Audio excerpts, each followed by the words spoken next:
thesis, I think it should not be done by, now I'm going to write a thesis. I think that's something that needs to be discussed early, like in the beginning of the last year. When they when they are studying a new technique, so they organize the protocol, they can write the parts in the materials of method, what they are doing. I admit it's a sensitive point because you really want the student to go and finish another project, another experiment. For the time that you are supposed to write your thesis, you already should have a very mature outline of what will be your thesis, because you should know in advance what will be the points for the introduction and the materials and method, etc.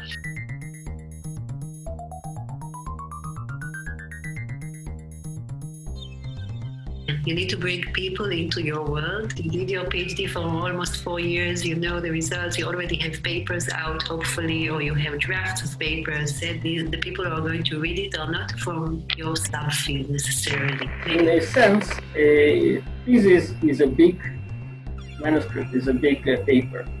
A thesis or a paper or any writing assignment should be taken seriously and should be done at the same level, which is as high as you can get. Someone comes out, so I should explain to them, why is this important? Where is the science have been up to now? What is my novelty? What is the progress that I made? I think that if you have this experience of writing a paper, then it's much easier. Arrange these drafts together. Each of them will be a chapter. And already you have a big chunk of the PhD written. So then it's really easy. You're coming into September, your 2 or 3 papers are out. Just take 3 weeks, combine the papers, and you're done.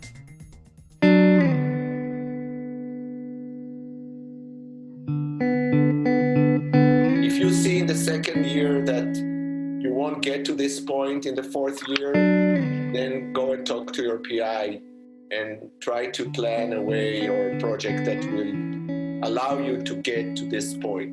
That is somewhere in August you go, or September you go home and you combine your papers.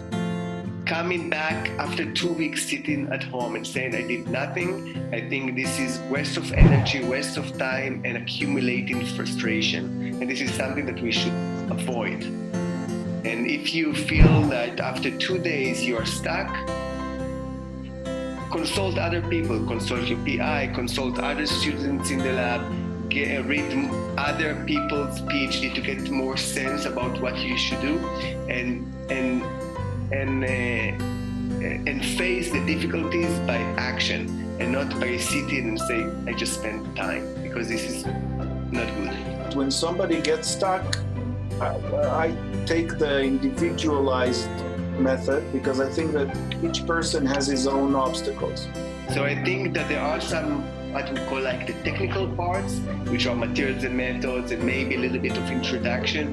There, it should be, can be done much earlier than the time of writing the thesis, because the time of writing the thesis is actually the time which you need to invest more time of organizing the results and maybe make it a little bit more clear, or repeat the results, and to think about the discussion.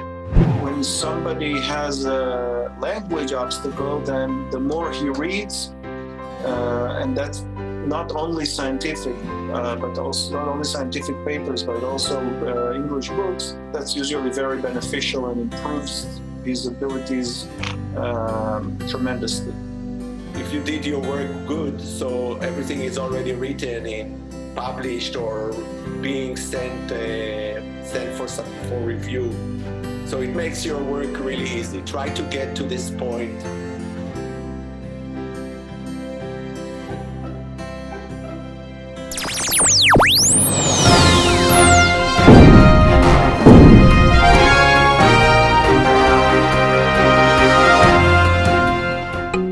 You now have to choose between sessions 6, 7, 8 and 9.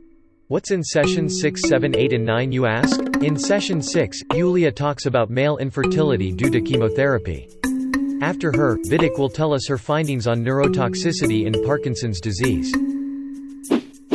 In session 7, also at 11:50, Mumita talks about her research into estrogen-negative breast cancer, and after her, Malika will tell us about her work on targeting drugs for inflammatory bowel diseases.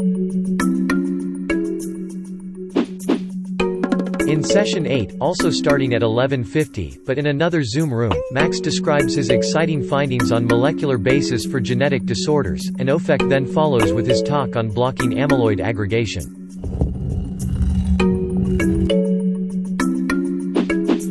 Meanwhile, in session 9, in another Zoom room, Simona describes her work on HIV machinery, and then Roy talks about chromatin remodeling in cancer.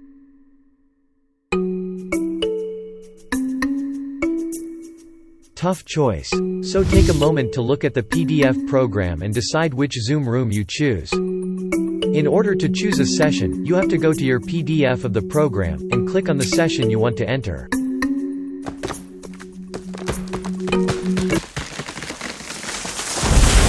Enjoy.